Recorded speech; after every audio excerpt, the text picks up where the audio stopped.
ഈ പ്രേമം യഥാർത്ഥമാണോ അല്ലയോ എന്നറിഞ്ഞാൽ എനിക്ക് കൃത്യമായിട്ടൊരു മറുപടി പറയാമായിരുന്നു. യാഥാർത്ഥ്യമാണ്. പറിച്ചു നട്ടാലും പറങ്കി മാങ്ങ പോലെ മുളച്ചു പൊങ്ങുന്ന അപൂർവ സാഗര സംഗമം. പാട്ടി കഴുകണ മോനെ, കൂത്തി കോടലുമാല ഞാൻ പുറത്തെടുക്കും എന്നവളുടെ അച്ഛൻ പറഞ്ഞാലും പിന്മാറാതെ പിടിച്ചു നിൽക്കാൻ സാറിന് ധൈര്യമുണ്ടോ? ഉണ്ടടാ പട്ടി എന്നൊന്നും സംസ്കാരമില്ലാത്ത രീതിയിൽ ഞാൻ മറുപടി പറയില്ല.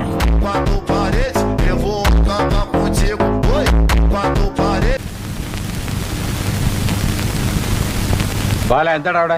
ഞങ്ങൾ ഇവിടെ ഒരു സൊസൈറ്റി രൂപീകരിക്കുന്നതിന്റെ എപ്പോഴും ഇങ്ങനെ പറഞ്ഞാൽ ശരിയാവില്ല. എപ്പോഴും ഇങ്ങനെ പറഞ്ഞാൽ ശരിയാവില്ല. അച്ചായൻ ഈ മൊന്തയിലെ പാലുകൂടി ഒന്ന് നിർത്തരുതോ? കൊച്ചു ഗ്ലാസ്സിൽ ഒഴിച്ചു തരുമായിരുന്നല്ലോ. ഇങ്ങനെ കുടിക്കുന്നതാ എനിക്കിഷ്ടം. നായി നടുക്കടലിൽ ചെന്നാലും നക്കിയേ കുടിക്കൂ എന്നൊരു പഴഞ്ചൊല്ലുണ്ട്. നായിക്കോലം കെട്ടിയാ കുറയ്ക്കണോന്നുണ്ട് പഴഞ്ചൊല്ല്. നായിന്റെ മോനെ നായേന്ന് വിളിച്ച നായിക്കുണ്ടോ നാണം എന്നും ഉണ്ട് ഒരു പഴഞ്ചൊല്ല്. നായിന്റെ മോനെ നായിന്റെ മോനെ എന്നൊരു പഴഞ്ചൊല്ലില്ല.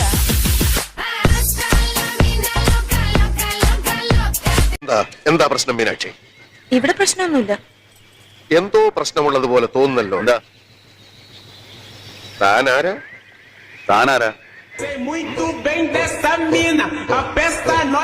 ഞാൻ ആരാണെന്ന് ഈ നാട്ടിലെ പട്ടിക്കും പൂച്ചയ്ക്കും വരെ അറിയാം.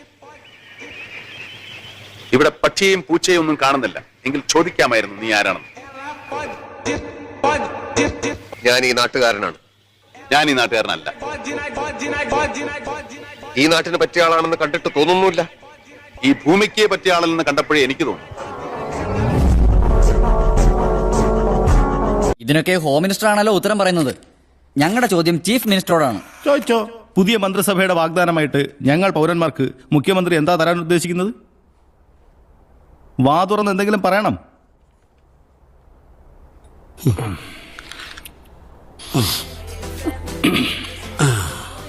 എല്ലാവർക്കും ഞാൻ ഓരോ പഴം തരും.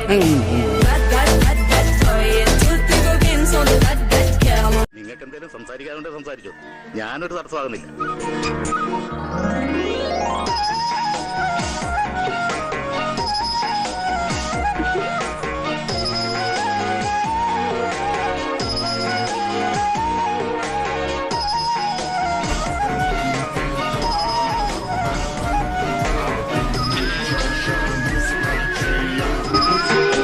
എവിടെ വീട്?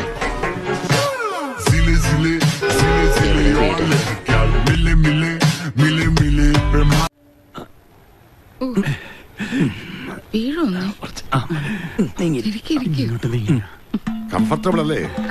അല്ല, ഞാൻ അരവിയുടെ അമ്മയാണ്.